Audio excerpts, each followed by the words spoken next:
Now the weekly special English program, American Stories. Roaring Camp was the noisiest gold mining town in California. More than 100 men from every part of the United States had come to that little camp, stopping there for a short time on their way to getting rich. Many of these gold miners were criminals. All of them were violent. They filled the peaceful mountain air with shouting and gunshots. The noise of their continual fighting finally gave the camp its strange name. On a sunny morning in 1850, however, the men of Roaring Camp were quiet. A crowd was gathered in front of a small wooden house by the river.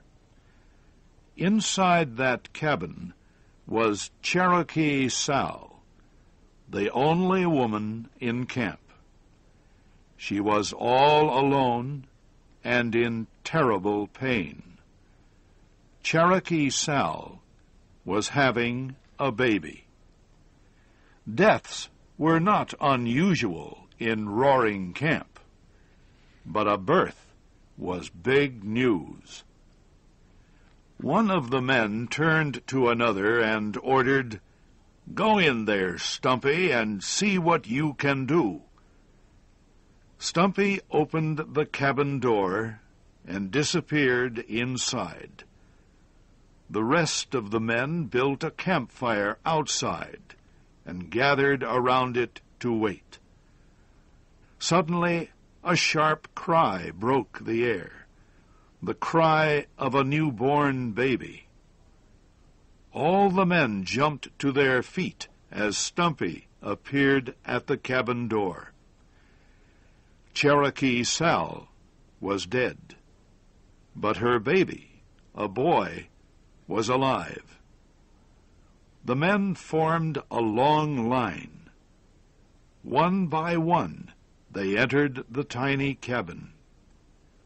On the bed, under a blanket, they could see the body of the unlucky mother.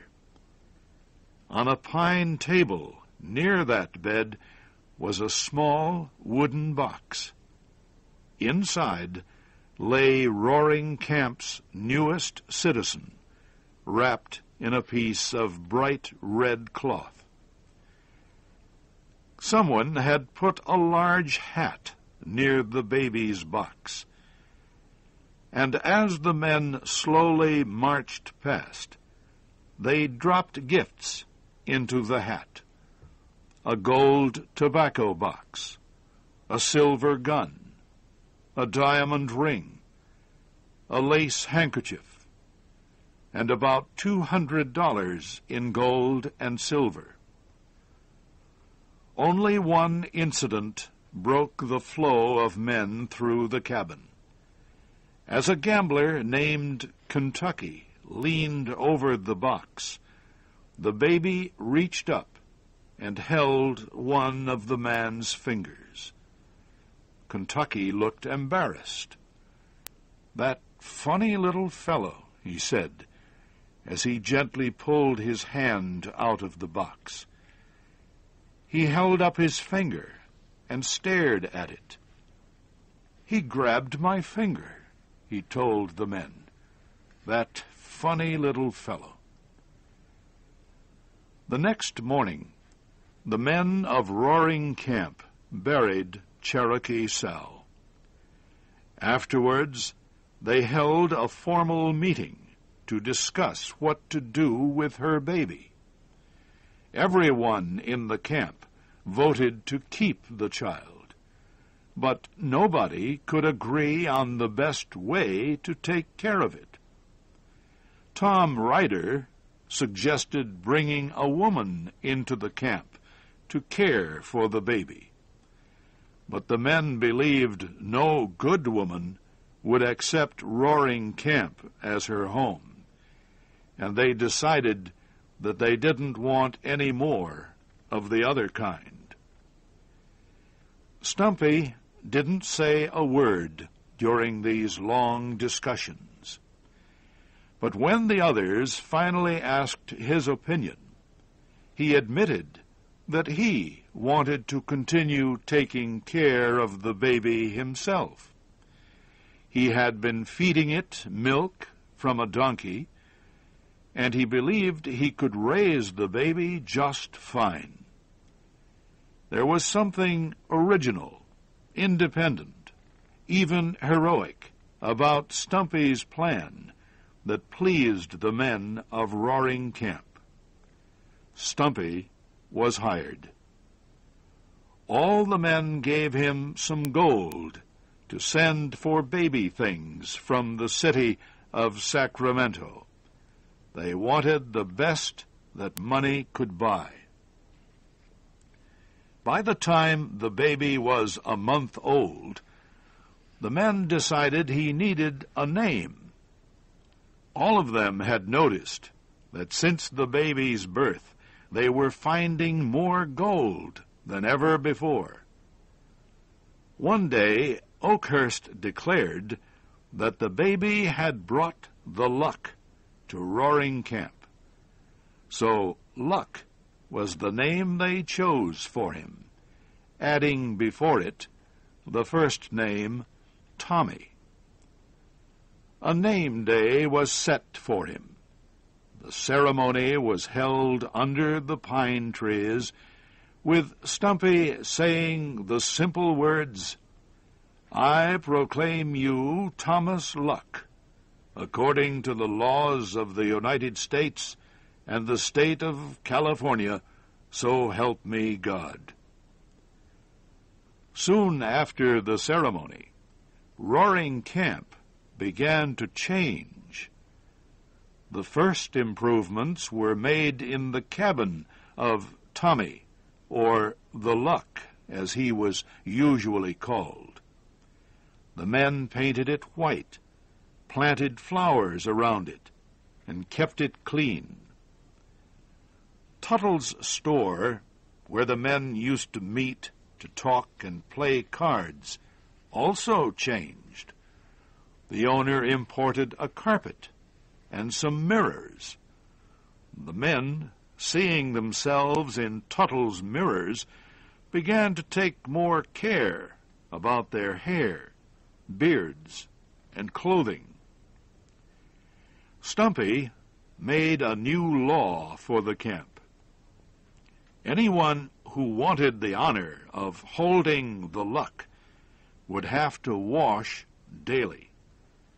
Kentuck appeared at the cabin every afternoon in a clean shirt, his face still shining from the washing he'd given it.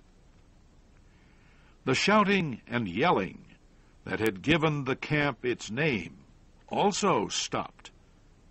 Tommy needed his sleep, and the men walked around speaking in whispers. Instead of angry shouts, the music of gentle songs filled the air. Strange new feelings of peace and happiness came into the hearts of the miners of Roaring Camp.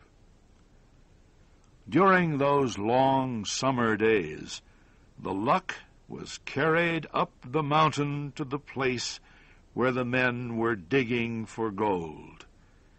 He would lie on a soft blanket, decorated with wildflowers the men would bring. Nature was his nurse and playmate. Birds flew around his blanket, and little animals would play nearby. Golden sunshine and soft breezes would stroke him to sleep. During that golden summer, the Luck was with them. The men of Roaring Camp all became rich. With the gold they found in the mountains came a desire for further improvement. The men voted to build a hotel the following spring. They hoped some good families with children would come to live in Roaring Camp. But some of the men were against this plan. They hoped something would happen to prevent it. And something did. The following winter, the winter of 1851, is still remembered for the heavy snows in the mountains. When the snow melted that spring, every stream became an angry river that raced down the mountains, tearing up trees and bringing destruction. One of those terrible streams was the North Fork River. Late one night, it leaped over its banks and raced into the valley of Roaring Camp. The sleeping men had no chance to escape the rushing water, the crashing trees, and the darkness. When morning came, Stumpy's cabin near the river was gone. Further down in the valley they found the body of its unlucky owner. But the pride, the hope, the joy, the luck of Roaring Camp had disappeared. Suddenly a boat appeared from around a bend in the river.